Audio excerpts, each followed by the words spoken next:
Hey everyone, Thatch here. And this week is Pokemon Legends ZA's release. And obviously that's what we're talking about, our first impressions of the game as we introduce it to us. So it's a long conversation, it's a good conversation, and I can't wait to see what you guys say in the mailbag about your favorite parts and what your first impressions were. It's always great to see the community interaction. But with that, guys, I just want to get right into the show and let you listen to what we got. So buckle up for another exciting episode.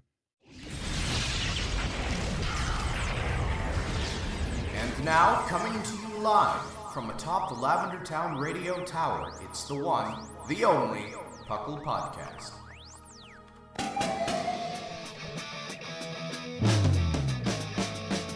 It's Puckle! Puckle! It's Puckle! Puckle! Pokemon Underground Champions League, oh yeah! Puckle! Puckle.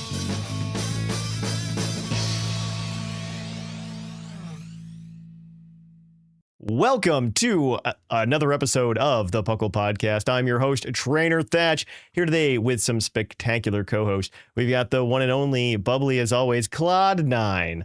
Hello, everyone. And we've got Sharkfinnagen, the knowledgeable, the wizard. Hello. I don't know. I should have come up with better adjectives beforehand. We got this is what AI's for. AI's for that copy. Welcome to the Puckle Podcast. Puckle, of course, standing for the Pokemon Underground Champions League, a nonsensical name we came up with in 2007, where we talk everything Pokemon, from the trading card game to the video game to everything in between. This podcast is being recorded live, so if there's any references to the chat, you've been warned, guys. I apologize. If you want to keep in the loop, make sure you follow Puckle on social media, and you'll know if we do impromptu live episodes like this. And you can also attend a live stream, live performance. Is this a performance? I don't know. Yeah, but yeah, I guess so. Yeah, yeah. Today is obviously like a video game day. I'm all decked out. I don't wear this shirt on stream very often or on podcast very often, but it's my Totodile shirt. Got my Totodile shirt to represent my son coming home. I've got my sleepy Totodile. He's here as well. My boy is home. He's home. The return of the king. He's back. He's back, and that's all that matters. But yeah. Well, I mean, he's back, but is he better? That's a real question. He is. He is better. I think so. I think he is better. Walk around. He's so cute. Chat about it. He is so back. I asked my not girlfriend who to pick, says Bocephus in the chat, and she chose Totodile, so she's a good person probably. I like how we're setting the bar real low today. Whoa! Are you picking Chikorita over here, Claude? Of course I picked Chikorita. You're picking Chikorita. I know you did. That sounds right. I picked Chikorita too, but like that's just because I like the little bean. I have nothing against Totodile. I just like the little bean. Why you don't have Totodile has the worst mega of the three. Like I think you're wrong. I think you're wrong. I don't. There you go. I think you're wrong. I think Mega Feraligatr is amazing. I think it is perfect. Here's my hot take. I think Mega Emboar is better than Mega Feraligatr. That's a hot take. Pun intended. Absolutely. Yeah. No, I stand by it. I would ask you guys what you've been doing lately, but I know. I think we know the answer, right? Like the new game came out. We've got plenty to talk about. And I was playing Scarlet Violet for a bit, trying to get a bunch of, trying to start just kind of filling up living decks and trying to get closer to getting the shiny Meloetta, just because I hadn't gotten it yet. So I was like, I haven't done it. I haven't done any of that stuff ever. Do you need shiny living decks for Meloetta? No. You have to get every Pokemon in Scarlet Violet, excluding Walking Wake and Petrogrunt and Iron Leaves. Yeah. Which the biggest issues is obviously getting the Raging Bolt, Gouging Fire, and Iron Crown, and whatchamacallit. Yeah, that makes sense. Boulder. Yep. I might go back to everything else in Premier Balls, which is what I've been trying to do. I might go back and do that once ZA stuff calms down, because I don't know. I'm not obviously it's only, as of recording, it's been like 2 days. So there isn't a ton of stuff going, but I don't feel like the game's going to have like a ton of staying power, though I could be wrong. I could be wrong, depending on how like fun competitive is. We can definitely discuss. I think there's reasons that this game could be very good for like, just the for some longevity, but I don't disagree as well. So it could go both ways. I'm very I think next week will probably be like the bigger, deeper dive. True telling point of it all. Yeah, next week will be the bigger, deeper dive. Today's just first reactions. And I want to make sure we capture that. And so let's get to the news and go blow through that real quick so that we can just jump straight into the topic though. Because I want to go cut to that. So let's not make this intro longer than it needs to be. It's a release episode. It's going to be a lot different. So we're going to go ahead and jump right on into our news. So let's cue that epic ball bounce.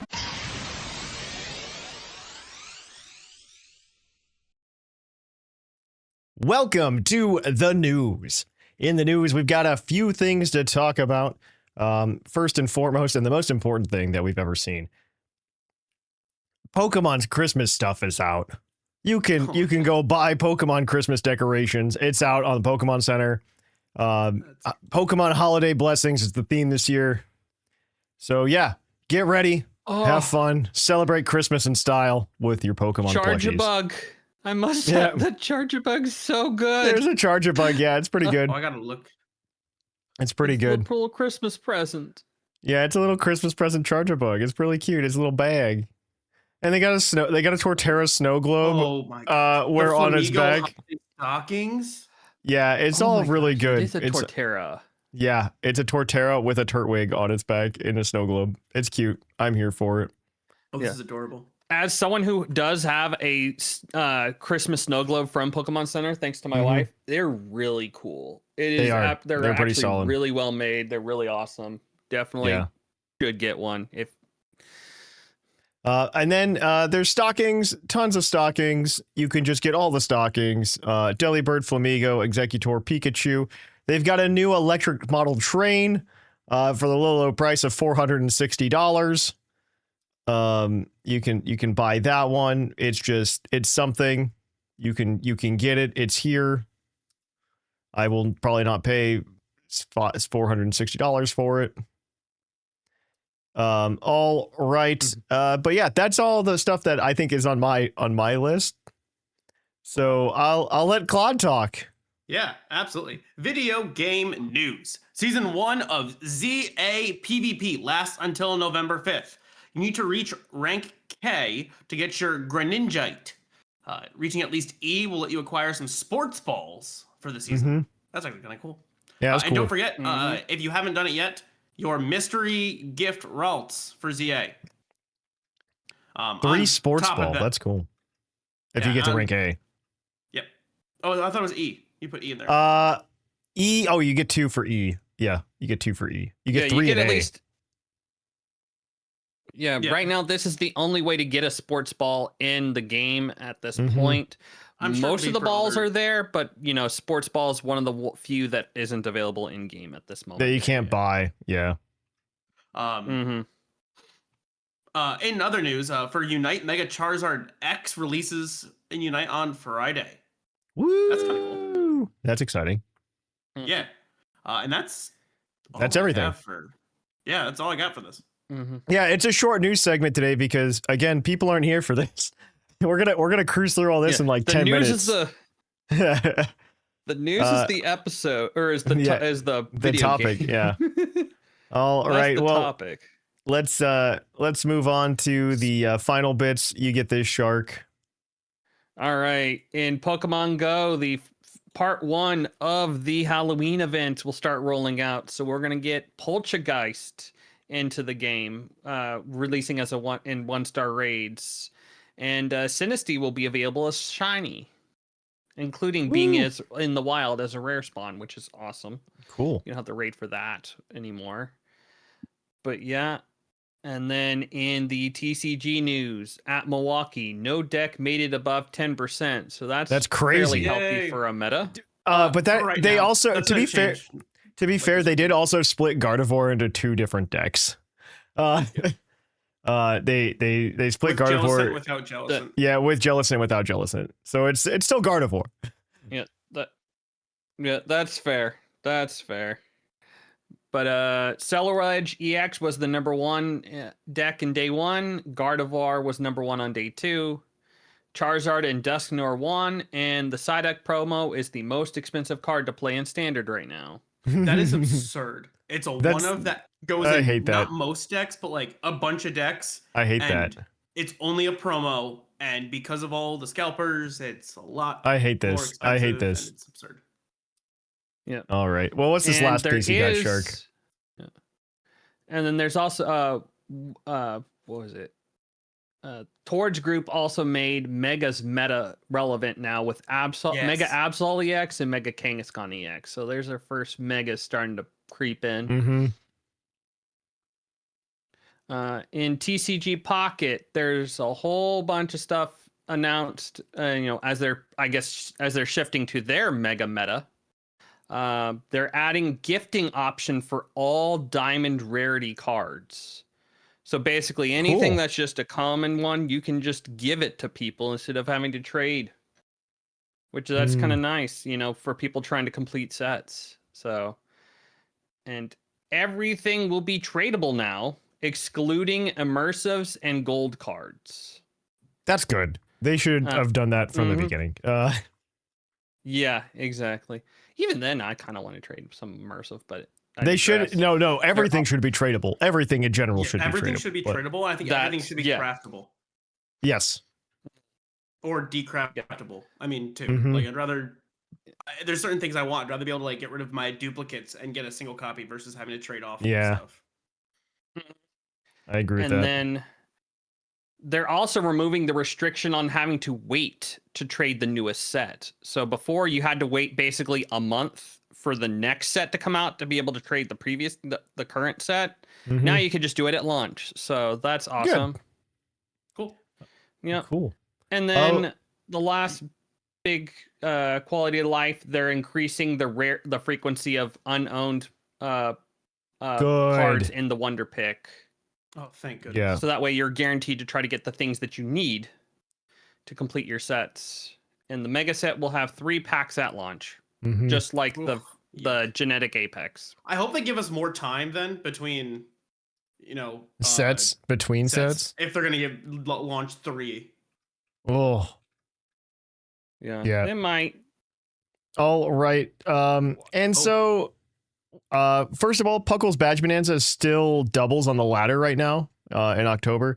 In November, we're going to kick on over to something for Pokemon Legends EA. And everybody's favorite part of the news segment, Wo-Chien's News Corner, a news brought to you at a snail's pace. Before you jump into that, I was going to say, if you haven't done the Badge Bonanza, it's not terribly too difficult. I mean, the Masters took me about 50 games with the Furret team. So yeah, it's not bad. No. Wo-Chien's News Corner, news brought to you at a snail's pace. There wasn't much going on because it was 2015 and it was a dead year in Pokemon. 10 years ago this week, Yveltal won at the Fort Wayne Regionals in TCG. Top 8 had Night March, Vespiquen, Flareon. I remember all these decks, actually. Seismitoad, Giratina. And yes, Double Colorless Energy was probably too good. While VGC was won by a Terracotta team with Mega Gardevoir. Terracotta would have been Terrakion Whimsicott. GS Cup didn't start until January. But yeah, that is it for the news, guys. We are going to go ahead then and kick it on over to the part everybody's been waiting for, the topic.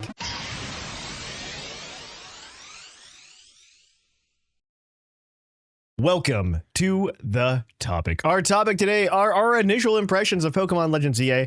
For those of you at home who want to avoid spoilers, one, we're only going to go up to rank V in the game.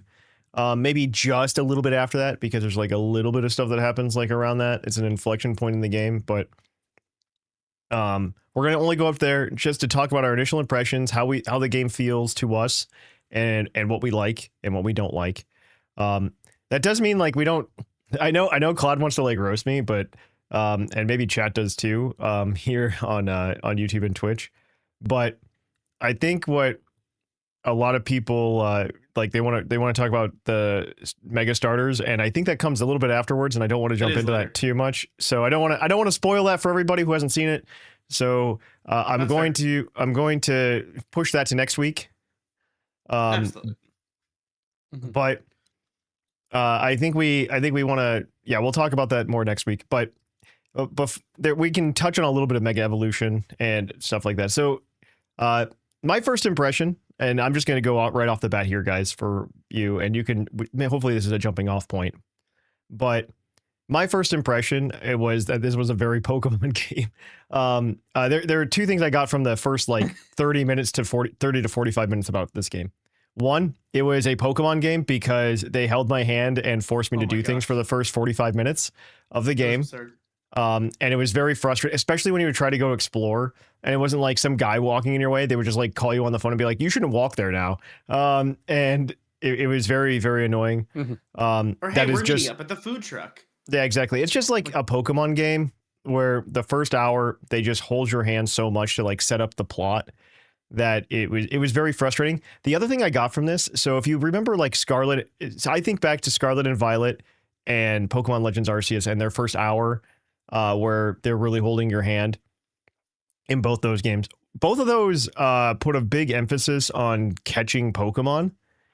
And in the first 45 minutes to an hour of Pokemon Legends ZA, they spend a lot of time about battling Pokemon.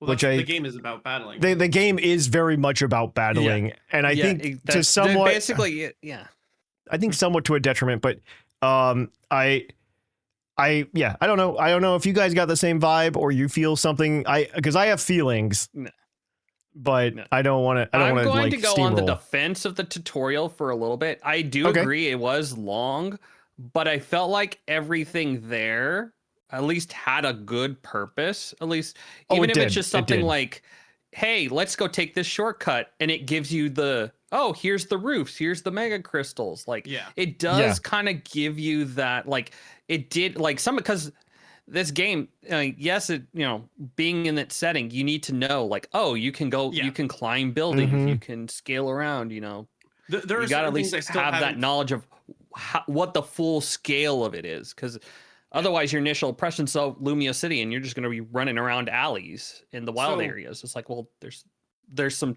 depth to it all. To kind of defend that as well. Like, there are parts I'm like, I still don't know things, and I'm like, I hate the fact that I'm going to have to like go figure out like how to like test a bunch of things. Like, there's this purple goo on the ground. How do I get rid of the purple goo?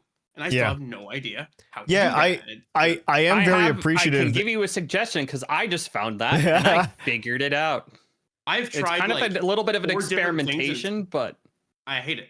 Yeah. I hate having to be like, all right, what do I have to figure out here versus I do like that though. On the other hand, I like that they make you kind of figure out which moves to use in the overworld to overcome obstacles. I mean, they obviously I wish there was more. That's where I wish there was a tutorial for each one. I'm like, you should use a ground type move on this or something, and that. I think it would. And I'm like, that'd be nice. I think I would really enjoy having maybe like, I would like to see wild Pokemon attack me with the types of moves nearby and see the effect it has on them. Right? I think that's a better use of or a better way to do it. Like show don't tell is honestly the way I really like to be taught things in video games. Like I talked about this a couple weeks ago. I talked about this a couple weeks ago, but like World 1-1 of Super Mario Bros. Is an excellent tutorial, and nobody tells me to do anything in that game. I just figure it all out on my own because everything's in front of me and it shows me how to play the game. And I think that is the way it should be done. Like I should be out catching Pokemon. And then with the rocks, there should be a fighting type nearby, which, by the way, there are no fighting types early on, which is very frustrating. Yes, there is. Which one? Sorry. I have a Heracross because of you did the trade. You did the trade. Yeah. That's the only one. That's the only one early on. Oh, no, Pancham. Pancham. There is a Pancham. There's a Pancham. You're right. Time, but Meditite is also early. Wait, where's Meditite at early? 6. I think it's in 6. I think it's in 6. 5 or 6. It's at 6. I guess 6 is technically early. I was going in order when I was playing. But by those numbers, by the way, guys, we meant the wild areas because they're numbered very Very well. So I have yeah, they're very well. 1 has the lowest level and 6 has higher. Yeah. Is there something in particular that you guys wanted to bring up? I have like a list in my head of just like a bunch of not gripes, but things I really wanted to talk about that felt like off and weird. But I think it's just the game. It's not the game's fault. It's Thatch's fault, right? I think it's definitely the gameplay. We can I guess we can start going to the overall gameplay flow, like, and just the mechanic of it. There is a learning curve with this game. It is very much. I have not hit it yet. Like, I've hit the curve and I haven't gone up it yet. Yeah. The one thing I wanted to talk about then, if we're looking for things, is battling. Yeah. The battling we mechanic can touch, is different. And I didn't know if I was going to like it. Because, like, the very first, like, tutorial battle, I just straight up lose. Oh, really? Because I'm like, I lost. I straight up lost. I'm like, how am I missing all of my attacks? Oh. How are, like I missed everything, and they crit me, like, 3 times. Like, well, this is absurd. And this is their whole game. This is going to be awful. Oh, jeez. And then I have not lost a match since. Yeah, that's insane. Like, it's one of those things where it's like, all right, well, once you figure it out, it's... But like I haven't quite figured it out. I'm gonna be honest because neither do I. Yeah, I know there's like some way you can dodge effectively, and I've done it a couple times. So but I'm just not good at it. Versus long range is like absurdly different in this game. Yes, it is. That matters way too much. Yes, I agree. I think this battle system is to a lesser extent almost in the same camp about how I feel about the battle system in Legends Arceus. Oh no, I hate the Arceus one so much. Well, no. I think this is better than Arceus one, but I don't think it's as good as just like traditional Pokemon. You know what I mean? Oh yeah. Where traditional Pokemon, you have turn-based, and this one can kind of be turn-basey. I'm not gonna lie. If you just get into it, you can just hit the buttons, and with the cooldowns, like it is almost like a 1-for-1 move trade.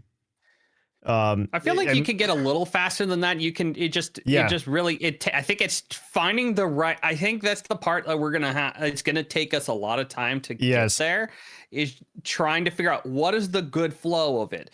Do I just like what moves have the shortest time? Is like what's the proper amount? Because a lot of time I'm going right now. It's like I'll use attack move A, then B, then C.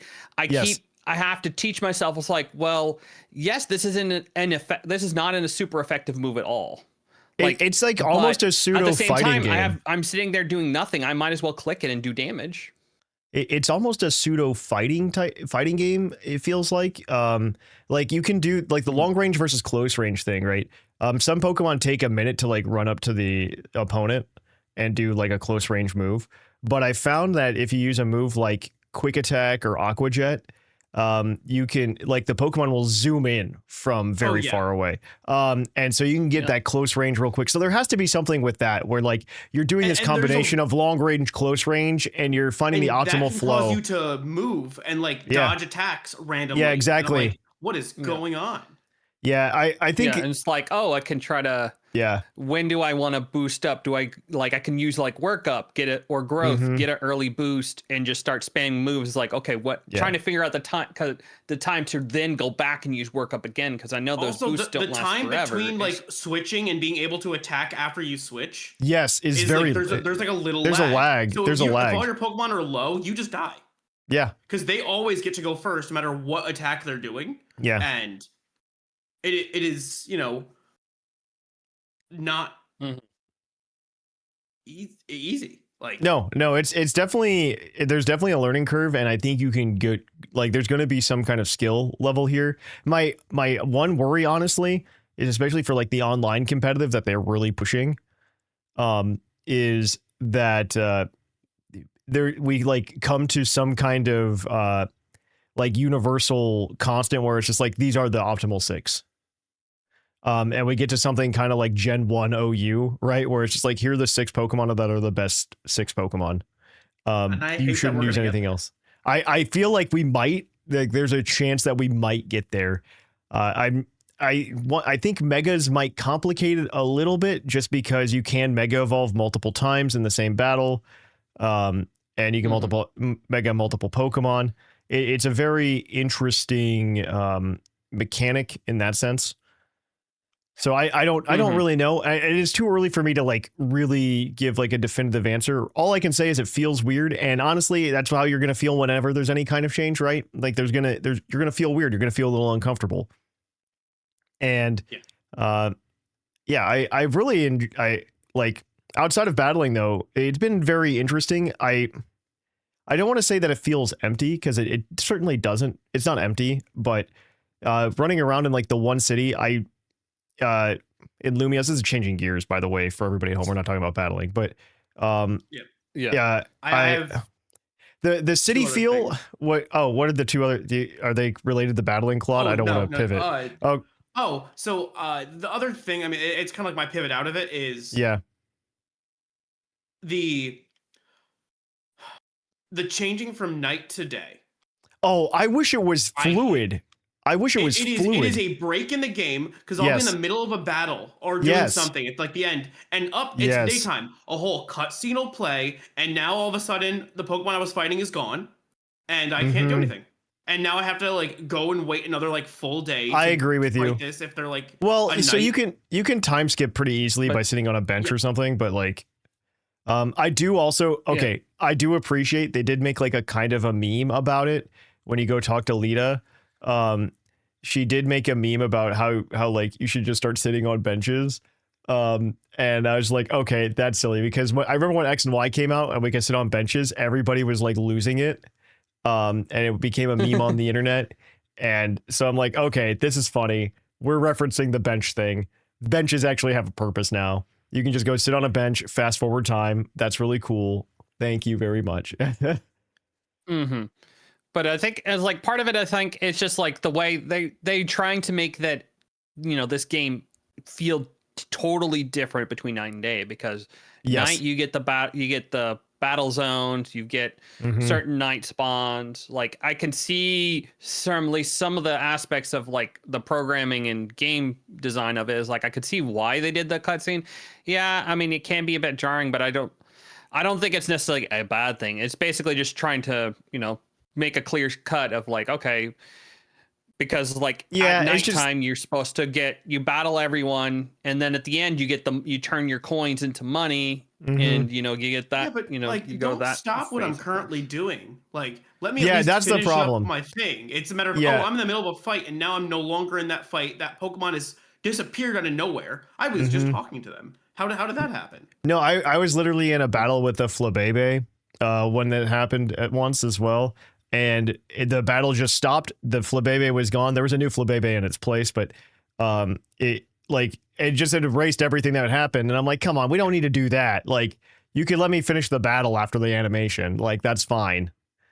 I'm just annoyed at I'm doing something. Oh nope, never mind. There's this giant cutscene I now have to go through. Yep. It is a little jarring.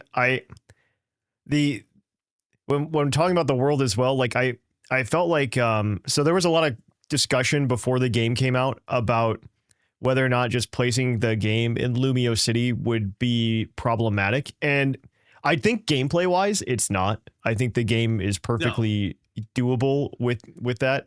I do have like a couple small issues. One is that like it kind of, I mean, it just feels weird for a Pokemon game, right?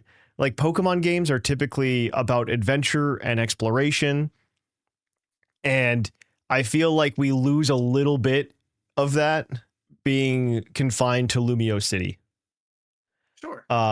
And I really, really miss, I do really miss like the nighttime, like, or not the nighttime, but I really miss like that sense of exploration. I really want that back. And it's just not something we have. I think the flip side is that we have like the really cool Z to A system that's in the game, though.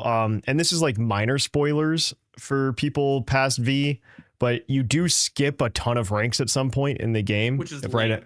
Which is so lame. I told my wife when it happened to me, and she got so mad.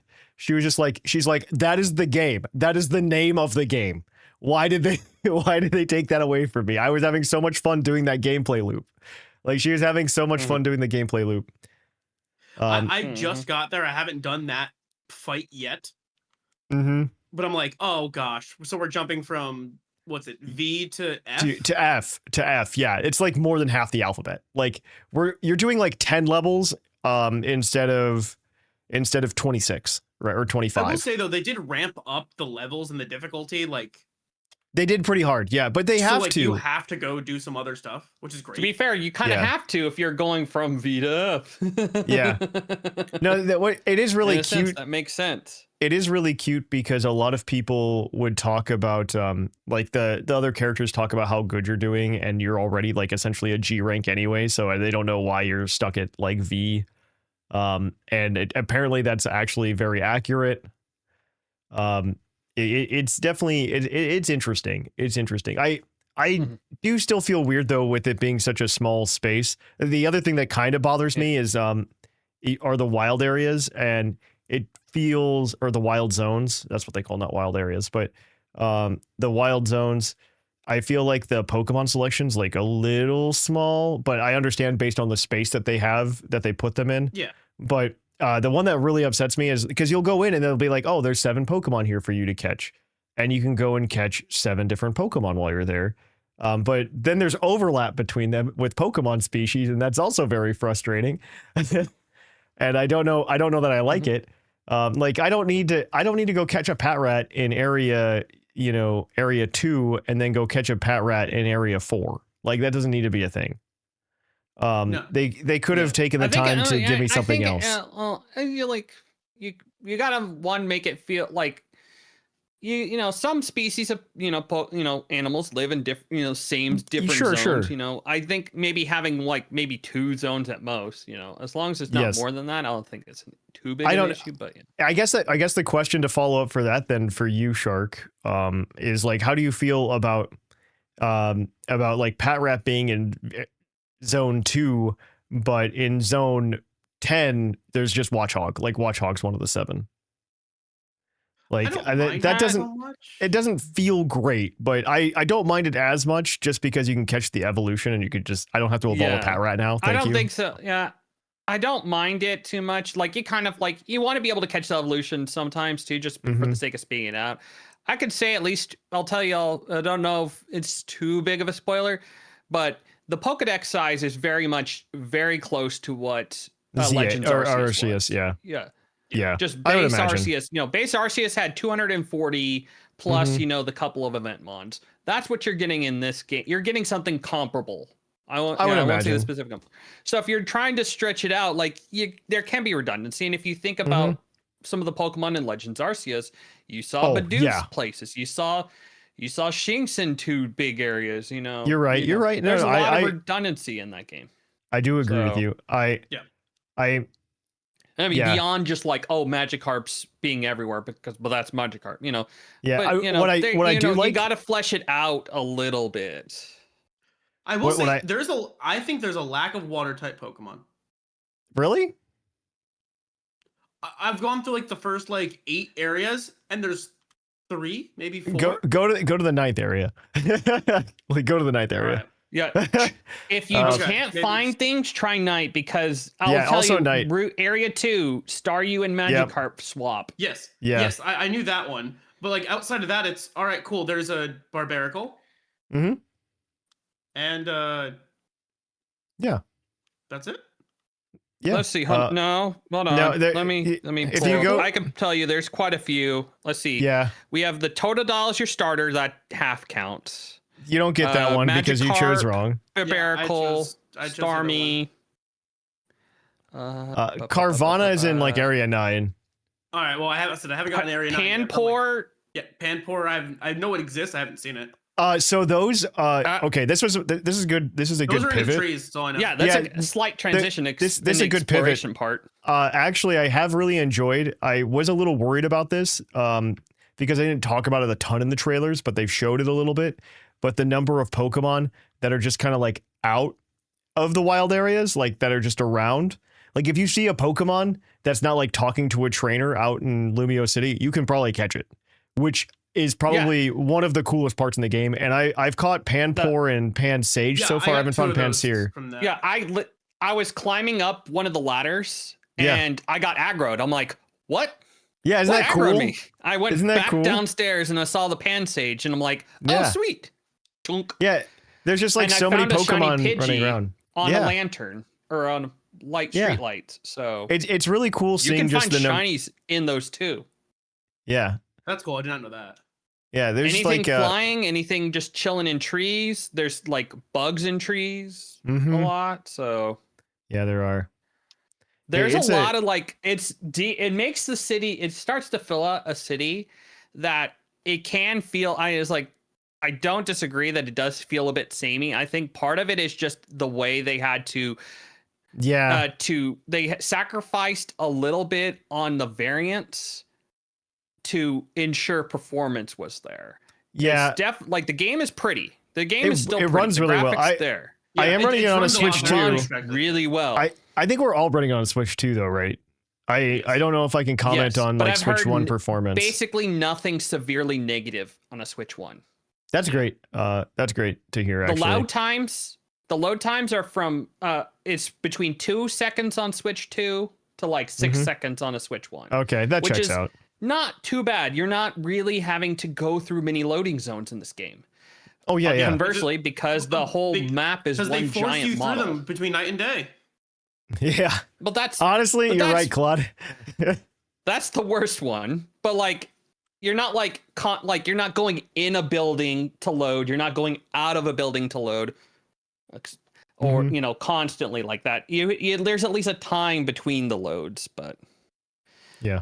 But there's one giant model that is for the whole city, and they probably reduced, some of the making the windows a little flatter to kind of counteract, making sure this thing runs. And I have zero issues. I'm very pleased at what I've been seeing and hearing online, at least compared to SV launch. Oh yeah, this is way better than that. This is definitely way better. I really like. There's a lot of fun things that are going on. But one of the things I've really liked is the roles you get when you finally unlock side quests with Emma. That is one, that's where the game opens up. But two, like the side quests are all great. That's how you get the Kalos starters early on. That's how you can. Which brings me to my next thing. Yeah, those are fun. I love the side quests. I think the parkour is cool. So much fun. Yeah. Yeah, I'm still early to start to explore how to do that, but like I don't know, but it's interesting that I'm like, okay, you can't jump, so how you go parkour? And it's like trying to figure out. So apparently we're not far enough yet. Where to do that? Yeah. Because there is a point where you can jump thing. Not jump, but like there is like remember in the trailers we saw early on where the character jumps from one roof to the other and the Rotom phone like flies him over to the other side. I forgot about that. That is an unlock. And I remember like trying to see when we get that. I Googled it because I'm like, is this real or is that just like a trailer thing? And I Googled it and they're like, yeah, you get it like within the first couple hours of the game. I'm like, no, you don't, because I'm like 7 hours in, guys, and I don't have it. But it's also just because like I've been running around exploring a lot and doing a lot of the side quests.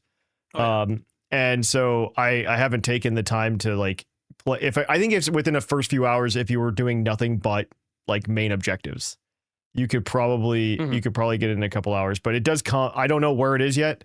I've done like the rank F battle and I still don't have it. So it should be soon. I imagine it's soon. But like one of the like side quests teaches you a lot of it. Yes. So I don't want to give away what, but that is really nice to have. Like, oh, cool. That like it is here to help you more than it is to hurt you. Yeah, it's a fun. I mean, it's a great way to like put a bunch of little stuff in the game. I think it's really fun in that way. I do really feel like overall, like this game for me has been like, it's felt weird. But I think, again, that's kind of the point of most Legends games, is to feel weird. The catching has been very good. I think the way that I think the way Yes. that this game is handling catching and overworld Pokemon in general is, I hope this is kind of how they work with Gen 10. And my only hope is that you would go more fluidly into a turn-based battle with the other Pokemon. But I think you should just be able to go around and like chuck Pokeballs like we do here. Like we're like settling into a middle ground from Legends Arceus and normal Pokemon. Like, and I think it's perfect. Yeah. Like we're settling into some average, which I think is really good. I love the idea that after you knock out a Pokemon, they're stunned for a few seconds and you can throw a Pokeball. Yes. I think that's brilliant. It gives you a chance great to not change. fail That's a great shinies. change. And you can also just like- straight up throw Pokeballs at them too. Like Yeah. it's not like they're changing anything. It's just we can do multiple things now, and that's great. I think this is I think this is honestly the way to go at the end of the day. And I kind of hope they keep some version of this system into the next game. Like that's what I really want. I want them to go into Generation 10 with this catching mechanic and this overworld battle start mechanic with your Pokemon. I will say I still haven't figured out the button presses. I'm terrible at like sending out my Pokemon. I will all the time just chuck a Pokeball when I meant to send out a Pokemon. They do need to come up with like a better system for that. Like I need one trigger to be Pokeball, one trigger to be Pokemon, you know? And not just like, hit up on the D-pad. I think any game that requires D-pad presses as like an innate function is not a good game. Like it's not good game design. I think D-pad presses on a controller are used for like supplemental actions, not for like time-based actions or like something you need to do very quickly. I don't like it. I don't like it. This is also Thatch's opinion on game design, and Thatch plays other video games and feels this way about all of them. Yep. I think if you require like D-pad press, it's like the C buttons. They help. We're smart. The tiny quality of life thing where you have the ball guy who sits in front of the Pokemon Center. That's great. For every stupid chuck ball you threw, you can just go get it back. Yep. In the exact ball too. So if you threw Ultra Balls or Premier Balls or whatever balls, it's like, boop, you get them back. It's like, thank God. I agree. That was such a good quality of life. Yeah. I could see why they needed to do it. Oh, geez. Yeah, the trainer customization in this too is like awesome. Oh my gosh, so good. It's awesome. I haven't gotten to any of it outside of the main game, but man, when you get to the trainer customization, it is the best in any Pokemon game ever. Like that is it is especially after Scarlet and Violet is just it's so freeing after Scarlet and Violet. Because like Scarlet and Violet's like, here's your uniforms you can choose from, and this one's just like, okay, here's a bajillion options. You can choose any of them. It's also not gendered like it has been in the past. Nice. So I know that matters to a lot of people. I mean, I think they're pretty stylish. I like them. I honestly, in all actuality, I might buy some of the clothes to like, if we play a lot on stream, just like dress as my character on stream. Because they are fashionable, like, and it's stuff that it's stuff I would wear. It's stuff that I would wear, you know. Yeah, like I dressed up as right now kind of an inspired look based off the Pokemon, like my first shiny that I got. It's like a cool, little Skiddo, so just like I got kind of pulled off a fit that looks really good with that. Yeah. So it's really fun. Love it. Like it is like they need to not take this away. Part of their 3 steps forward, 2 steps back. Sometimes you feel like with some of these games, but I have comments that aren't for this show about that, but I just think it's like super. I think it's super interesting. The character customization is really good. I kind of hope I hope they learn. I think they heard a lot of people being upset about the Scarlet and Violet options. And it's still a Kalos abomination. I think the Kalos options make sense because it's Kalos and that's where character customization first originated, and that's where and it's also France, so like fashion capital of the world. I mean, we're in Paris, right? Fashion capital of the world. In fact, like one of Naveen is just like an aspiring fashion designer, so it makes sense. It makes sense to me to put it here. Mm-hmm. But yeah, the character customization, fantastic. I also love that alphas are back, by the way. Alphas being back, great Alphas idea.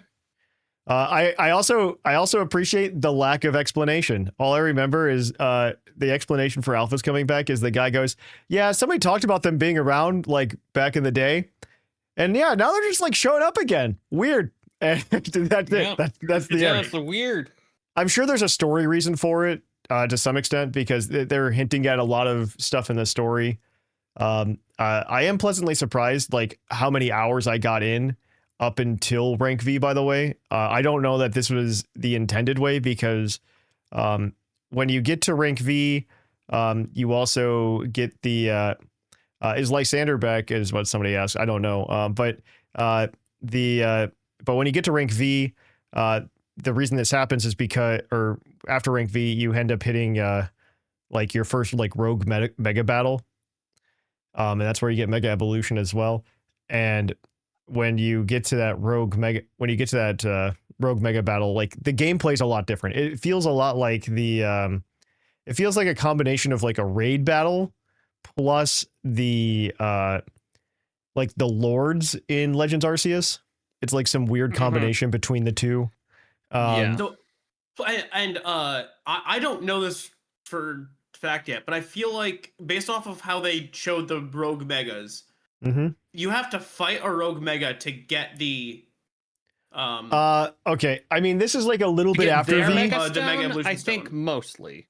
Yeah, so this is like so there's a little bit of column A, a little bit of column B here, Claude. I'll make the clarification for Megastones because I don't think it's like a real spoilerly thing. The rogue megas are where do you get Megastones? It's not a super if you get if for the Megastones, for some Megastones, which are the ones that we'll see rogue megas for, you get those are the only ways to get it. You have to beat the rogue mega to get that rogue megastone, to get that Megastone. But a lot of them you can just purchase. A lot of that's what the mega shards you're collecting running around town are. That's the currency to buy a lot of the Megastones. Yeah. And I believe cash is also used to buy certain others. There's literally like if you three ways you can. I think if you them, go to the Stone Emporium, they have a couple at some point. And that's also where you can get Aerodactyl, Tyrantrum, and Aurorus, by the way. For those of you at home, that's how you get those. You just buy the fossils, which is cool. Yep, you just buy them. They are. Honestly, when I saw that, I was like, man, this like I felt like a little like Phantom Pain from Dexit because I'm like, wouldn't it be cool if I could buy the rest of them? But I obviously like it's fine. Like maybe it's DLC. Fine. Maybe DLC. I would, dude. I hope DLC expands the decks pretty significantly. We'll see though. We'll see. There's stuff that we can that data mines have started to show. Won't talk about here at all ever, but that needs to be a Patreon thing. That needs to be a Patreon thing where we sit down and talk about leaks. There's definitely Patreon to discuss all that, and because there's some thoughts on that, but that's Shark and I need to sit down. Shark and I need to sit down and talk about some leaks. there were so many leaks. I think there's like 3 or 4 episodes. I have like 3 or 4 episodes of things to talk about on Patreon about the Pokemon leaks. Because there are just so many things. Because we have not only the data mines that you always get data mines right when the game launched. That's just stuff in the code. But then you have on top of that like actual like the Terra leak stuff. The Terra leak stuff got bigger. Even more. I'm like, nuts. But I don't want to talk about that though. We're here for ZA. But okay, so are there any other like burning desires or things you guys really, really want to talk about? So the only other thing that I don't know that I wanted Shark to talk about is he mentioned this new shiny hunting method. Shinies. My God. Tell me about Shiny hunters rejoice. Holy crap, guys. First of all, there's a lot to dig in with that. So first of all, shiny sounds are back. Hooray! Yeah, thank God. Thank God. Keep those. Keep those and the catching mechanics, please. Yep. Secondly, they brought back the shiny sparkle from Pokemon Let's Go. That's a nice bonus with it. So that way you're not squinting at is this the Flabébé that's shiny? Yeah. Is this, which one is it? You can see the shiny. Exactly. You can lock in. It has the shiny symbol on it too. When you lock in, when you can see like level and stuff, you can see the shiny symbol. There's enough indicators. Like, great, you can tell what's shiny. Now, here comes fun part number 1. The shinies have their own save spot within the memory. Yeah. What? So let's say, okay, so Claude, example, if you're running around and you see way up in the sky, you see a shiny like Pidgey just up there on it, like, some telephone wire way up there and you can't reach it, you can play the entire game, come back to it, and it's still there. Yeah. As long as you don't battle it. Yeah. Catch it. Or run away in the middle of a battle, or scare it away. As long as it doesn't, you don't do that. Okay, it's there. It'll always be there. You can fly spot. You can change night to day and back to night, and it's there. So they will always. You can do a lot of things. Yeah. Mm-hmm. You can die to an alpha, and it's question. there. Say that again, Claude. Say that again. Is there a way to like make them spawn or have Pokemon spawn faster? Because like with Legends Arceus, there's a shiny Pokemon in this game, like the shiny Pokemon quest, and it's like I don't. That's see this different. Pokemon anywhere. We should talk about we should talk about that for a sec. As like a complete aside, though, I hope this is I'm drawing a line with 2 data points, so there's always a line between 2 points, but I find it very cool that not only in Legends Arceus, when we had like the shiny Ponyta quest, that there's also a shiny Mareep quest in this one. I love it. They should keep doing it. This is great. Keep it up. Yes. Legends 3 better have like a shiny Roly-Coly or something. I don't know. Like, give me something cool. It's got to have a beautiful shiny, just a beautiful shiny, because shiny Ponyta is a great shiny. Shiny Mareep is a great shiny. Keep it up. We love it. Shiny Wooloo. Something. Oh, shiny Wooloo would be good. That'd be good. I like to shiny Wooloo. Okay. I don't think. I don't think they'll do it because we just got a sheep. Innocuous, but like, yeah. So the question is, how do you make shiny Pokemon spawn? So, the first thing that I will say is there is no remember in the RNG that you could do in outbreaks where it's like, oh, you can battle them a certain way and it'll change how the spawning is. You can't really do that here. Apparently it's fairly like crypto locked. You can't like do a certain thing to like manipulate what spawns, or whatnot. But that doesn't mean you can't. But because you can, like the shinies are set in a safe memory, you can walk in and out of a loading zone and re-roll the shinies in the area. And the shiny Pokemon will stay. What is where are the lines of the loading zone is the real question. Basically, I would say, a good, like if you're trying to think of, there's certain like restaurants you can walk in and out of, for example, that so triggers that'll reload when you go in and out of that. Yeah. Perfect. So cool. So here comes the new method for like to get easy shinies fast. It is in wild area zone 3, because this is a very early game way to do it. There is a little building in that zone that's fairly tall up, and you can go up the stairs and hold your controller and just hold it down, and you walk down the stairs and you're immediately facing outwards and you go back up the stairs.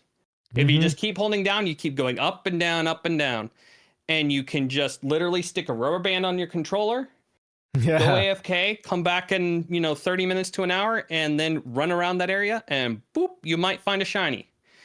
There's alpha, there's an alpha Litleo and an alpha Fletchling that you can get a lot. Like a lot of people have been getting shinies fairly easily. You can get Skiddos, Pancham, Flabébé, Pikachu's, Esper. So this method decent chunk in that will zone. Spawn all of them as shinies, and then once they're shiny, they don't go away. They don't go away, so you can go back. Theoretically, you can do this overnight, and then all the Pokemon there could be shiny. Theoretically, yeah.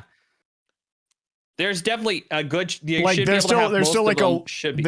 there's still like the 1 in 4,000 probability though, right? Like you have to think of that, Claude. I heard with the shiny charm is 4 times as good this time. I believe that. Yeah, it's 1,064 and change. Heck yeah, let's do it. But that's the only shiny though. That's the only way to bump your shiny odds is the shiny charm. There's not outbreaks. Yeah, there's nothing else that we or there's nothing else. Those fossils we referred to, those are hard set at 4,096. So sorry for shiny Aerodactyl fans, you're gonna have to do it the hard way. Yeah. Yeah. But the big thing is just right before you encounter, when you hear that shiny sound, wherever you are, whether you're doing a trick or whether you're not, just hard save. Hard save, because that'll guarantee you're safe. In case something messes up, you can quickly turn off the game, come back on, and then you should be able to not lose the shiny. Yeah. It is harder to fail shinies now, which is good. I like that. Yeah. I think on that note, I think this is pretty much everything. Like initially, and there's going to be more to talk about next week. Unfortunately, both of you won't be there, but nope, that's fine. Yeah. Oh yeah, no, that's all good, and we'll be around in the Discord anyway to chat about everything. But yeah, it is really funny though that even though we left Kalos a long time ago, at that time we were sticking paper or dimes in your DS to run around the. Oh yeah, around Lumio City to hatch eggs. I remember putting a penny in the thing, underneath the D-pad to. Some things change, but some things stay the same. Now I can stick a rubber band on my controller and I can get a shiny Alpha Litleo as we're sitting here recording a podcast. Yeah. I'm like, premisely, I kind of want that shiny Alpha Litleo so I can, because of other stuff. But yeah, that's cool. So. Before we quit, I just want to overall, what's your initial rating for the game? Like, what are you thinking out of 10? Like, what would you say the game is out of 10 right now? I'm around an 8.5. 8.5. Okay. I think it's definitely. I think it is about an 8 to 8.5. There's a lot of things that is it is very clean. It is very fun. It is a learning curve that it is just the city. And I think there's potential for it to grow higher. It just really depends on how enjoyable post game becomes to give that. I mean, doing the shiny hunts, I think will keep me there because I think it's still cool. Even if I don't do this little trick anymore, still trying to go run out, run back, trying to reset for some of these other shinies would be fun. But I'm still probably, I think it's definitely probably, am I early to say is it better than every Switch game? No, I don't think so. It might. That is a chance. I wouldn't put it past me to say it would be. It's still hard. I'm trying to figure out. I don't think I could say that. Because it's kind of like maybe a 7.5 ish for me. I don't think it's. And granted, I think this is just like a Pokemon game thing for me in general, especially post-exit. I don't think any Pokemon game on the Switch is inherently better or worse than another Pokemon game on Switch, because the whole idea is that they're just kind of their own things. And so, Pokemon Legends Arceus, to me, still has replayability. I can go and play that. That's fine. That game is what it is. That's the game where you go catch things. That's what that game is about. And then... Pokemon Scarlet and Violet is your traditional big Pokemon adventure game. And that one is done very well. And then you've got Pokemon Legends EA, and this is the one with Mega Evolution. That's all about battling. And that's fine. They're all different. The vibes are a little off, and I think it's a personal 7.5. It's like a 7.5 not enough water type deal for me. I want the scale to feel grander. And partially, I think part of that is just stolen by one, they kind of reduced the in-game tournament from Z to A to just, let's skip most of them. And I'm not a big fan of that. I don't know. I might have a different review at the end of next week though. I might have a better review for that, but yeah. All right. Well, I think this is a good place to wrap up. this has been our initial impressions of the game, as well as like a shiny hunting guide. So we're gonna kick it on over now, guys, to our PokeQuiz segment, where we're gonna quiz your co-host on their insane Pokemon knowledge. We will catch you all on the flip flop.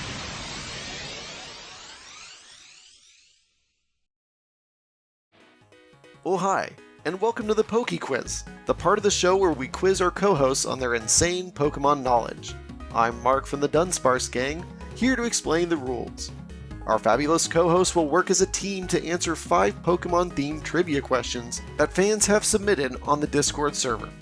Each question is worth 1 point, with Pokedex and multiple answer questions worth more, for a total of 7 points. The host can use a free hint at any time. If they get all the answers correct and do not use the hint, they can cash it in for an 8th point.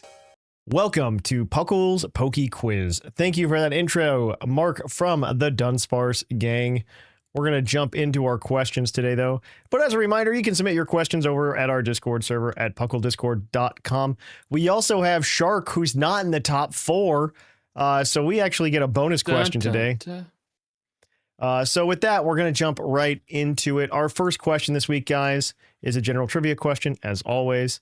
And it comes to us from Farmer Fox.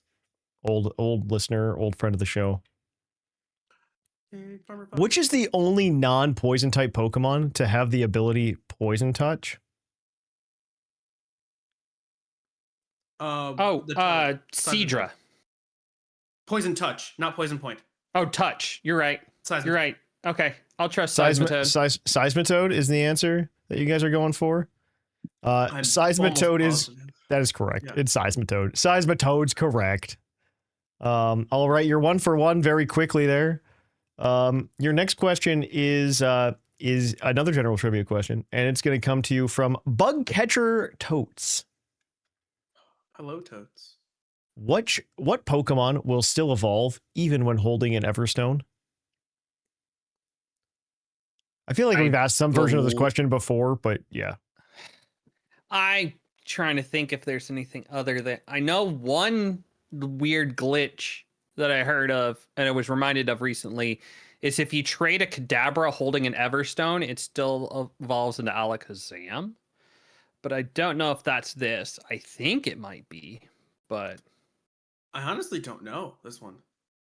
That's one I actually legitimately did see, because someone was trying to get like Wonder Trade a full Dex and BDSP, but the Kadabra with an Everstone evolved to Alakazam. So, what's your answer then? I got nothing. Guess we'll go with that unless you have something else. Yeah, I don't know this one. This is the answer is Kadabra. It's like specifically coded. I think it was an error at first, but it's like specifically coded to do it all the time now, like in every game. Crazy that it's in. Even if it's holding an Everstone, it will evolve. Wow. Yeah, isn't that nuts? That's crazy. All right. Well, you guys are 2 for 2. Your next question is your Pokedex entry question, as always. And this is from Adi Oddishborn, a man after mine and Claude's heart. Oh, love Oddish. This first entry is from Pokemon Let's Go Eevee, a game we don't get entries from often. Oh, gosh. Its legs have become poison stingers. It stabs its prey repeatedly with the stingers on its limbs, dealing the final blow with the stinger on its rear. From Pokemon Let's Go Eevee. Its legs have become poison stingers. It stabs its prey repeatedly with stingers on its limbs, dealing the final blow. But it's not. Does question for the audience. Do Mega Pokemon get Pokedex entries in Let's Go? I don't know the answer to that. Let me double check. Well, then it was like, because I was going to say Mega Beedrill. It sounds like Mega Beedrill, but yes. I'm trying to think. So it's legs, become poison stingers, have become, so it has to evolve. Yeah. No, they do have them. Yeah, apparently they do. Yeah, they do have And them. I think it's Mega Beedrill. You gotta go with Mega Say Beedrill. Mega Beedrill. Okay. Yeah. Okay, that's your first answer you're locking in. We're gonna move on to the second one. And this is from Pokemon Stadium 2. It can take down any Pokemon with its powerful stingers. It sometimes attacks in swarms. Maybe it's just Beedrill. Maybe it's just Beedrill, but I mean, I Are we locking in Beedrill? It's the only thing I I mean, think of. Okay, so it's just like trying to think. It's a Gen 1 Pokemon with the stinger. And Tentacruel, I don't think it's nope. is. It would be Tentacles. Trying to think its legs. Do they really change the number steam. of tentacles in the Pokedex entries, or do they ever reference that for Tentacruel? I'm trying to think about that now. I don't know, because like it changes in the art. That's all I'm thinking about. Tentacruel's limbs change on the art from gen to gen. But yeah, what are you locking in there? What are you locking in? We sticking with Beedrill? If it's Mega Beedrill versus I can't think of Beedrill, any Pokemon with a stinger. Yeah, it's this. That I'm stumped. Like this is that weird. leg has become a stinger. Yeah, I can't. The answer is okay. Beedrill. The answer is Beedrill. I don't know if that was the mega entry from Let's Go or not. But it is Beedrill. I'll give you the points even though you said Mega Beedrill, but it's Beedrill. So you guys are 4 for 3 now. So this means this next question is worth 2 points. There are 7 answers. So the way this will work is the first 3 answers you give me is 1 point. The next 3 points you give, or 3 answers you give me is 2 points, and the last one's a pat on the back. This question is from Toganik. And they ask, what 7 locations have a special magnetic field where Magneton, Nosepass, and Charjabug can evolve in the video games? All right, Mount Cornet is the first one. You do have to lock these in, and you have 3 strikes. Obviously, this is the way it's played all the time. Mount Cornet is 1. Yes. Mount Coronet is absolutely 1. That is correct. That's the only one I knew. That is 1. Can There are 6 more. Chargestone Cave, I'm assuming, is 1. Yeah, Chargestone Cave is 1. Chargestone Cave is 1. That is 2. Where is it in what's the thing in Alola?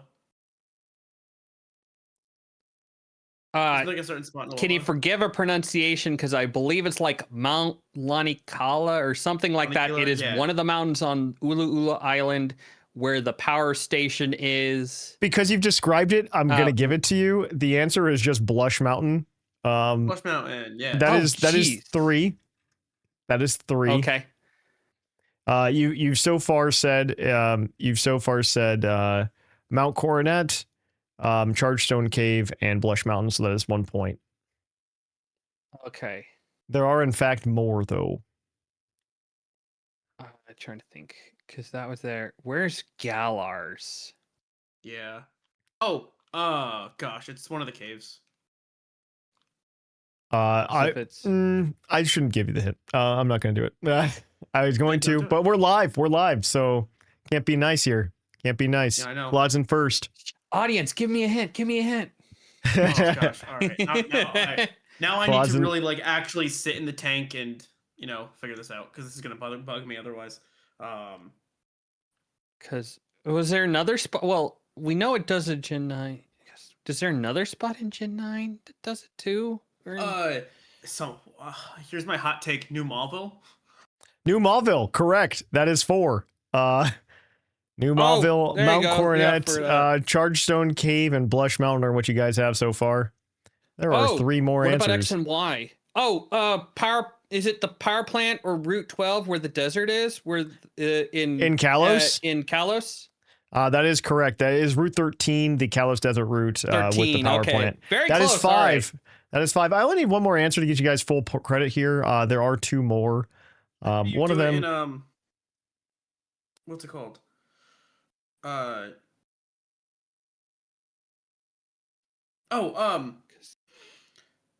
Hisui. How'd you do it in Hisui? Legends Arceus. Mount Coronet or Thunderstone. What's it like the Coronet Highlands or something? Oh, I guess that's not the same, is it? And Is that not the same? If that's it's not the same. Shoot it in. Shoot it in. The Cornet Highlands is correct. I'm gonna end it there, just so you guys don't have to try to think for that pat on the back. The last one you were missing was Vast Pony Canyon in Alola. Alola has 2 spots, it turns out, where you can do this. Okay. Trying to think about where Galar has it happen is nonsensical because they removed location-based evolutions. That's what I was thinking too. 8. I was like, I had to think about that for 2 seconds because I know that's why they introduced the Thunderstone evolution. Yeah, all of them just do Thunderstone now. So, as a result, all right. Well, that gives you the 2 points. But you can still do it in Chargestone Cave now. But yeah, that gives you guys the 2 points. So I'm gonna go ahead for the audience at home. The answers were New Mauville, Mount Coronet, the Cornet Highlands, Chargestone Cave, Kalos Route 13. Blush Mountain, and Vast Pony Canyon. You guys are, I think, 6 for 4. You still have the hint too, but it can be cashed in. This is your base stat question as always, and it's from Speed Demon Jet, who has found the most interesting ways to ask about the fastest Pokemon in a number of different scenarios. Which Pokemon with the Sand Rush ability has the highest base speed? That would be Lycanroc Day form. Are we locking that in? Yeah, I think that's it. I think we just locked that in because I think most of the other Sandrush Pokemon are just a smidge slow. Excadrill is close. Dracovish, Dracozolt are close-ish, but none of them are over 100. We're locking this in? And Stoutland is under 100 speeds. Yeah. All right. We're locking this in. So the correct answer is Lycanroc Midday form with the base 112 speed. Excadrill is in second place with 88. Stoutland in third with 80, and Dracovish and Dracozolt tie in fourth with 75. So yeah, that is a perfect score. That is 8. Now we come to the interesting part of the show because Shark, you're not in the top 4, and we want to try to scare Claude. The way this works is the following. We have another question. I'm going to give you kind of it's like Final Jeopardy. I'm going to give you the topic of the question, and then I'm going to go ahead and ask you to wager some number of your points. Gosh. That you have earned today. So you can only take the 8 points that you've earned today. Yeah, gotcha. And you could double them. The way this will work is if you get the question wrong, you lose all the points you've earned today. You have 0 points today. Can I help him or no? You can help him. That's your call. No, you can help him, Claude. If he asks for your help and then you help him, it could be a way for him to walk away without losing points, but not gaining any. Now, if you were to just help him of your own free volition, Claude, I cannot control you. Okay. But Shark has to ask for your. If Shark asks for your help, use you to not lose it. Okay, cool. Cool. He can use you to not lose it. If you just shout out the answer and then Shark shouts out the answer, I can't stop you. To chip in, but 16 though. You can get 16. You can go for 16. That's a record for Puckle's PokeQuiz. So I'm going to give you the topic here. Basically, until you change PokeQuiz again, there's no way it could get higher. Exactly. There's no way we can get higher until we come up with a new mechanic or something stupid. So triple the points. I'm going to tell you that the topic this week is legendary Pokemon. Dude, yeah. Budget all the points. All the points, all 8 are in the pot. We got YOLO. Here we go. This is the fun way. You gotta have fun. All right, your bonus question. This comes from Liger. What is the only legendary Pokemon that has 2 standard abilities, but does not have a hidden ability? What is the only legendary Pokemon that has 2 standard abilities, but does not have a hidden ability? Standard, but not hidden. Because it's not. That's a hidden. Mewtwo has a hidden ability. I think that has legendary. Interesting. Because thought process It's not Mewtwo. I think Unnerve is its hidden. I think Multi-Scale Regenerator are hidden abilities for a Ho-Oh Lugia. I don't think Groudon or Kyogre have 2 abilities. Latios and Latias only have Levitate. I think Airlock is only Rayquaza, and the rest, I think. Oh, right, birds. Let's go back to the birds for a second. I think all those are just hidden abilities. Can so you I'm just gonna repeat the keep going question to 4. again, Thatch?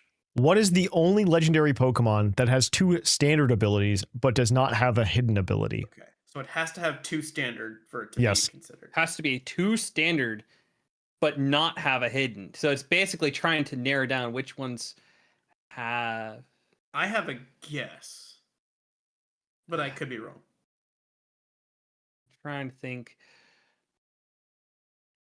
because those are trying to screw out the mythical. One that interestingly comes to mind right now is Heatran, which that might actually have 2 abilities. I'm just trying to think of what the other one is that isn't Flashfire right now. I feel like that one might, but I'm trying to think what other legendaries.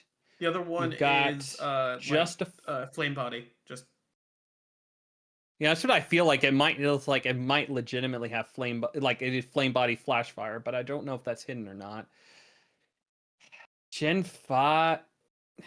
Those are hidden. Oh, no, those are hidden. Because it's the Thundurus and the Landorus. I think what else is there?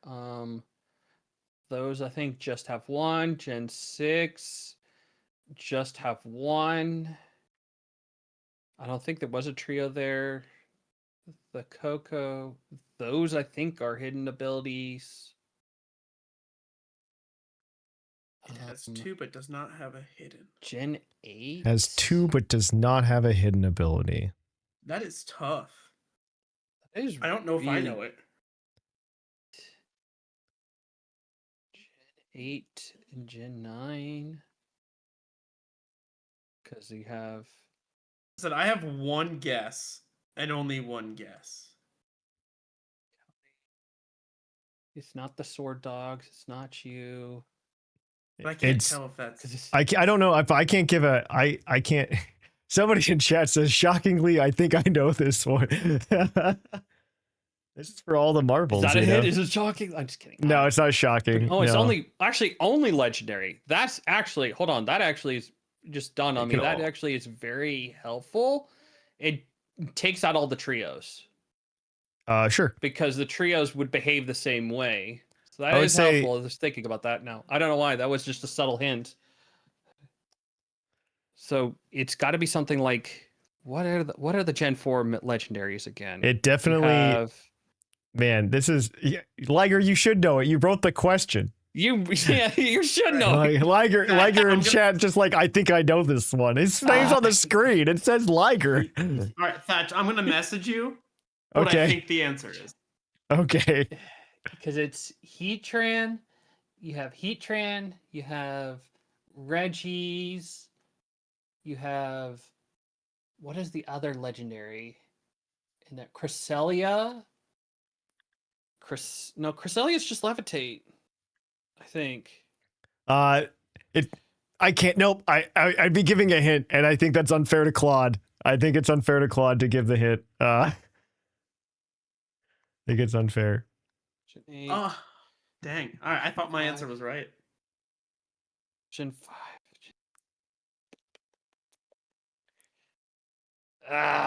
Man, this is really tricky. It's very train to the wall. It's very, very, very topical.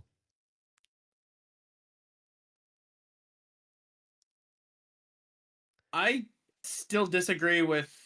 I think mine is correct. Wait, hold on. Do you? Okay. Yes. Hold on.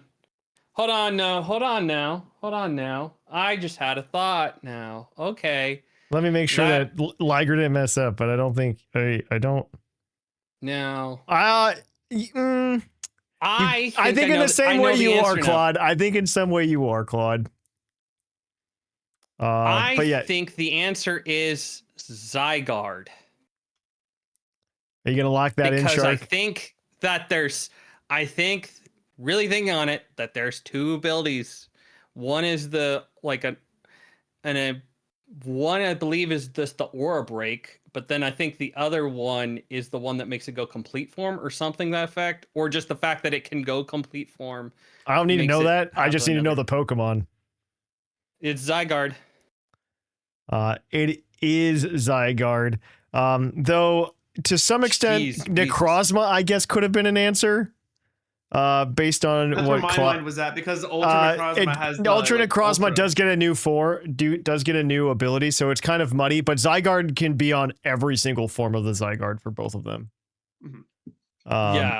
So, that's interesting. That was really good, Liger. Jeez, All right, we're gonna go ahead and tally up those points. Time for bed. We're gonna total up the trivia score. That was a really good question. That was a very good question. Really good, Liger. Holy crap. Claude, you get to be the first person that ever breaks 90 points on this show, so you should feel good about yourself. You still can be. Shark, you're the first person to ever get 16 points in one episode on this show. So this is where we are today. For those of you at home, Claude is in first place with 92 points. Jushiro is in second place with 86. Seth Vilo is in third with 82. R Sigma is in fourth with 78. And then Shark now in fifth place with 68 points. So actually within shooting distance right now, in all honesty, of the top four. Bosaphus is in sixth with 59. Linian is in seventh with 55. Whimsicott is in eighth with 47. And Sublime is in the rear with 43. With that, guys, that has been our PokeQuiz. Tune in next week for more crazy PokeQuiz action. With that, we're going to go head on over to our Poke Opinion. So let's do that.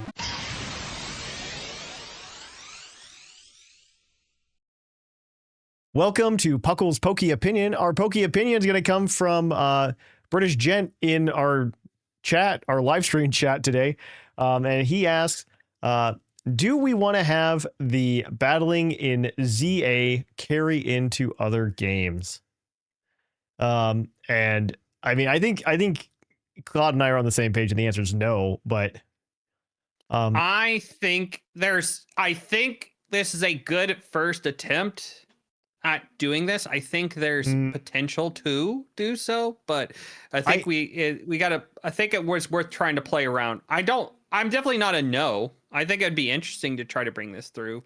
I like the ability to play around with your space I really want live action. I want them to bring like at least the fluidity of battles that we've had both in Legends Arceus and Legends ZA now, where like you can go in and out of combat very easily, right? Where you can be in a battle and not in a battle like very, very quickly. I want that in a mainline Pokemon game. I still want it to be turn-based. Like Pokemon at its core. This game's stressful, okay? This one is just like go out there, press the buttons in the right way at the right time, or you're done.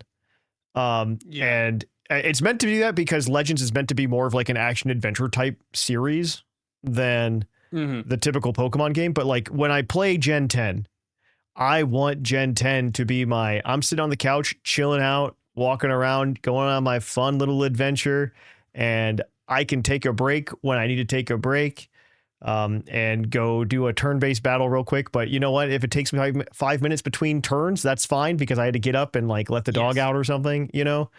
I don't think that I appreciate the Legend series for what it is. I am disappointed by the Legend series not building on everything exactly that it came before, but I understand that to an extent because they want to kind of use this as a way to just like explore a bunch of different ways to design Pokemon games. And I'm sure we're going to get some goodies. I'm sure we'll get some goodies. Yeah. like Legends Arceus, the Horde battles, like the outbreaks, those made them their way into Scarlet and Violet. And I think the wild area made it back as a general thing. I would love to see the alpha Pokemon make their way into a main game. Yeah. I agree with you. Like I really think that, well, alpha Pokemon more or less kind of there's like a mark they get for being an alpha Pokemon in Scarlet and Violet. And then on top of that, I think they get I think their stats are like purposely pinned at a certain level or something like that as well. But I really enjoy I do enjoy the continuity between this game, Legends ZA, that we've had with some of the stuff we had in Legends, like some of the good stuff that came from Legends Arceus. Like we got alphas back. The catching is very samey, I think. It does require you to battle a little bit more, but that's kind of the point of the game. The game is supposed to be battle focused. And I think saying that this is an action adventure game while general Pokemon games are RPGs is probably the best way I can sum up what I've been saying for months when people have been worried that this is going to be how Pokemon games are moving forward. I just don't see it. Like it just can't happen. Like it's an RPG from an action adventure game. Like those are two different things.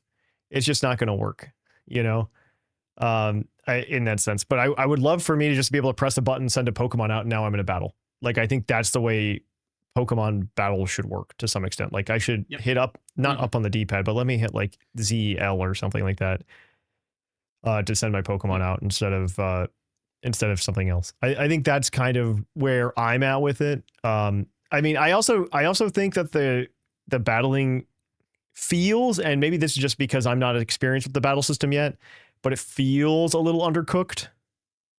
And needs a little bit more time in the oven. And I don't think with the way Legends games are, there's enough time to develop it to make it fully cooked. Sometimes, I mean, I felt the same way about the Legends Arceus play style. So that's kind of where I'm at with that. But I don't know. Maybe your opinions are different than mine. I definitely think it just needs to go. I think we can build on this for future Legends games. Yeah, but I don't. I mean, I feel like we say that has to always stay turn based. I feel like we say that they need to do it like in the next Legends game, but just knowing them, I feel like the next Legends game is just going to be completely different and thrown against the wall and not the same thing, you know? It is going to be absolutely wild in that. I don't know. Like Legends Arceus and Legends ZA, I don't think are the same game at all. Like they're very, not even close. They're very different.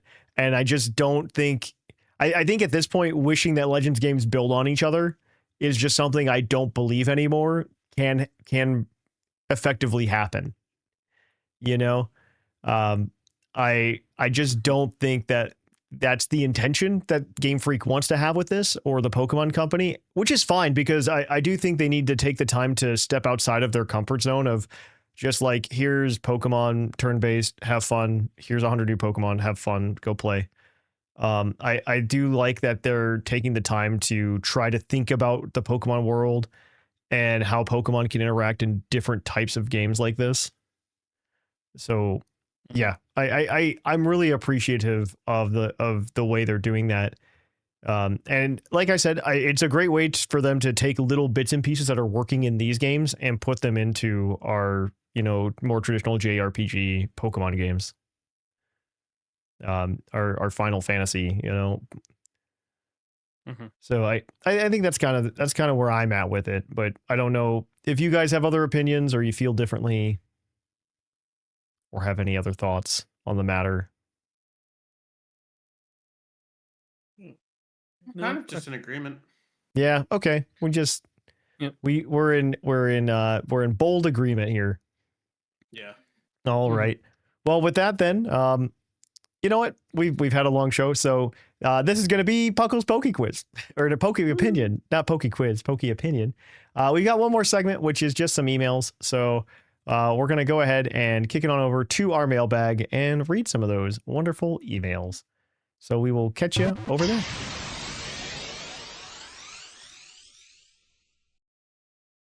Welcome to the mailbag. The mailbag is the part of the show where you can email us at puclpodcast@gmail.com and maybe get your email read on the show. Last week we asked you guys what your predictions were for Pokemon Legends ZA, and we're here to see if you were right or wrong. But yeah, with that, guys, we'll jump in a second. But before I forget, I'll get in trouble with my contract if I don't say that this part of the show is brought to you by the fictional energy drink Green Tauros, the energy drink that gives you hooves. And we'll give the Green Tauros badge, which is access to a chat over on our Discord server where you guys get the chat. I don't know. That chat has like really popped off this year, and it's a lot of fun actually to hang out in. We used to just come in there and type hooves a lot, but now there's actual discussion that happens in it. It's like the most loyal fans of Puckle sitting there talking all the time. It's really fun. Mm-hmm. So with that though, guys, I'm going to go ahead and get into it. Our first email this week is going to be from Cleary. Old host of the show. Hey, Puckle. Being filmed in front of a live studio audience, Cleary here. Happy new Pokemon release week, everyone. I won't lie, a rush of nostalgia washes over me, sending in 2 emails back to back like this. I've got to admit, Enzo won the mailbag last week with the image of Panzap. It really took me back in time reminiscing about the fire, water, llama, or whatever ant Pokemon Thatch really wanted to see made. It was Poison Electric Ant, by the way, for those of you at home. It would have made sense in that gen too because of Heatmore. Yeah, exactly. Going back to last week's email, I appreciate the points that were brought up about my fears regarding the battle systems, and must admit, the idea of a way to onboard new players didn't even cross my mind, as it has really swayed my worries about replacing future series battle mechanics. I could, however, seeing it be used in future main series boss fights as part of the story. Now, on to why we're all truly writing into the podcast about. What are Cleary's first week impressions of the games and changes that were made? For starters, I'll say this. My initial remark about this being a glimpse into Kalos were true. I also find myself thinking of it as a type of love letter to those games, as well as the whole franchise as a whole. I'll keep it spoiler-free, but the references, landmarks, and characters you encounter in the game have all been great, and I don't think I found myself saying, oh man, I wish they had done this differently. Besides maybe the initial tutorial, it took way too long to finally be able to explore the region reins-free. I did, however, catch myself on a rooftop in the city once or twice, just looking out beyond the walls at the skybox, wishing those gates around the city would swing open at least once. Where was I at? Oh man, I lost my place because I like read the words. But I digress. As I said, I am pleasantly surprised as to how much I've enjoyed the game's battling system, as well as the fast-paced nature the battle zones offer. A last few thoughts. I want to touch on how my Mega only team is going. After finding out that those Mega Shards are your ticket to Mega Stones in game, I made it my mission to find a Riolu and bullet punch every single pink thing that crosses my path. Wait, where did you find a Riolu? Apologies to the level the 12 Cleffa and the 1 shiny Buniri that got in the line of fire. Besides that, my team consists of Charizard, Lucario, Dragonite, and an Alpha Magikarp that I know that I found early on that knows Hydro Pump, named Biggest Fish. That's a reference to the live streams, everybody. For those of you unaware, we had a Magikarp that we called Big Fish on a Nuzlocke. As for those as well as 2 others that have been yet to have officially revealed as Megas, so I'll save those in a future email recap. That's about all I have to share this week, though, Puckle. I hope you enjoy your time in one of my favorite regions in Pokemon, and remember to collect every Mega, yes, even Autono. From your local Mega Maniac, Cleary. Well, thank you for that one, Cleary. I appreciate it. Mm-hmm. That's going to be the topic for next week, by the way, for the mailbag. What are your initial impressions of ZA? Let us know. But with that, we've got another email from Gigasaurus Games, and I believe you've got this one, Claude. I do. Hello, Puckle crew. As we rapidly approach and then pass the release of ZA, I decided to finally throw out some of my own thoughts about what ZA's story will likely include.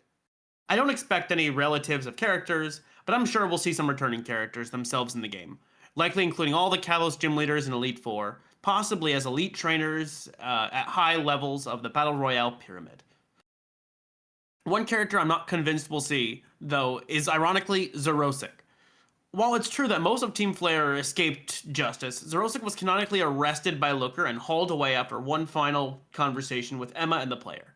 If we do see Xerosic, it would most likely be as a tag team with Looker, possibly using Xerosic as an undercover infiltrator / informant with Looker as his handler, which Emma and the player discovered by accident while investigating rumors of sightings of former Team Flare members at large, aside from the ones confusingly employed at the research lab.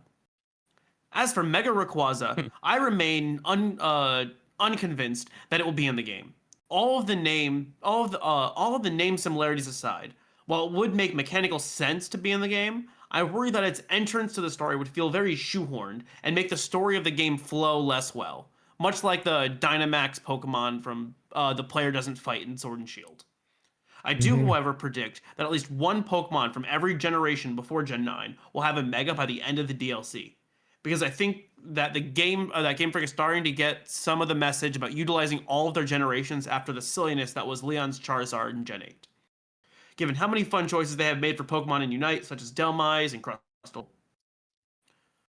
Most of all, though, I predict that I will have a lot of fun playing Legends ZA, even as I struggle with the performance issues on Switch 1, which I've heard the Switch 1 there's not nearly as many issues, which is kind of great. I beat a platformer with a computer that stuttered every 30 seconds, so I can play Pokemon on a Switch 1. Wow. As always, thank you for all the work you do to make the show every week. I'm looking forward to the release streams this week. Gigasaurus Games. Woo-hoo. All right. We've got one last email for everybody today. Our last email is going to come to you from Reptile over here in the mailbag. Yeah. And Shark, you got this one. All right. Howdy do, Puckle crew. Reptile here. As I write this, my order of Legends ZA is in the mail and should be here by the time I get back home from the convention with my boyfriend. I'm going into this game trying to meet it where it's at rather than going with too many unfounded expectations of what it should be. That said, I do have a few. That said, I do have a few hopes for the game, and I think it makes sense for the Pokemon to do this in a new setting. In terms of gameplay, I think we've seen a good portion of what they have in store. Real-time battles, either between NPC trainers, wild Pokemon, or online competitors, seems to be what the focus is for the marketing team. I would have liked to see more on the exploration side, and it has me worried that Lumiose won't be as fun to wander around as I would hope. As mentioned in many emails before, that I love urban exploration, and if I can't find a Spiritomb at the end of an out-of-the-way dungeon, that will be a missed opportunity in my book. Yeah. We'll say, in Wild Area 5, there's definitely, going down through, not like a super sewers, but like, fine. It was interesting. It was kind of cool coming out of that, out of a little tunnel, seeing a giant alpha there, which is almost a Spiritomb. So have fun exploring around for that. Hopefully you do get something close to that Spiritomb. Story-wise, I feel like it doesn't have to be much to keep me invested, but I would like to see them continue the trend of actually decent writing for these characters and storylines. I don't mind a basic story, but if it's not told well with compelling characters, even the best ideas can fall flat on their face.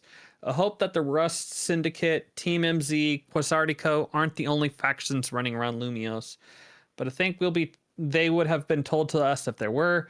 Mostly, I just hope that even if I'm not completely shocked by how the story plays out, I hope that I'm intrigued enough to want to keep pulling on threads and end up satisfied. Otherwise, as long as megas aren't too ridiculous to obtain and the battles are fun, I'm sure I'll have a great time with this game. The difference in these elements will just be the difference between if I keep playing ZA or if I go back for another run of Silk Song. Hope y'all are enjoying the game. Reptile. Well, thank you for that. I think the only person in that group that doesn't have the Green Taurus badge is Cleary. I say we give it to him then. I would like to award the Green Taurus badge to Matthew Cleary. Da da da da. And with that, we are also going to go ahead and end the show, I guess. If you want us to email us next week at puclpodcast@gmail.com, let us know your initial thoughts of Pokemon Legends ZA. We would love to hear. Do you love it? Do you hate it? How do you feel? And if you, Other than that, if you want to follow us, come on, check out our Discord at puclpodcast.com. Of course, you can always follow us over on our social media at Facebook, Instagram, Blue Sky, and Twitter. Additionally, you can follow us over at Twitch at twitch.tv/thepuclpodcast and YouTube, youtube.com/puclpodcast. Both those places are where you're going to see live streams this week. From whoever decides to stream, I know Claude and Shark are amped to stream. So I want to help them out. Yeah. Actually, after we record this, we're going to make sure everybody's good to go, and we're just going to go wild. With that, if you want to help support the show, you can go check out our Patreon at patreon.com/puclpodcast for ad-free episodes and probably like this leak podcast, because I need to talk leaks with somebody, guys. Even if it's just myself. Yeah, there's stuff. There's stuff. So much. There's stuff that is confirmed and stuff that is still like all the rumors. There's so much. There's so much to talk about. But with that, guys, I have been Trainer Thatch. I've been Clod9. And I've been Sharkfinnagen. And here in the Lavender Town Radio Tower, it's closing time.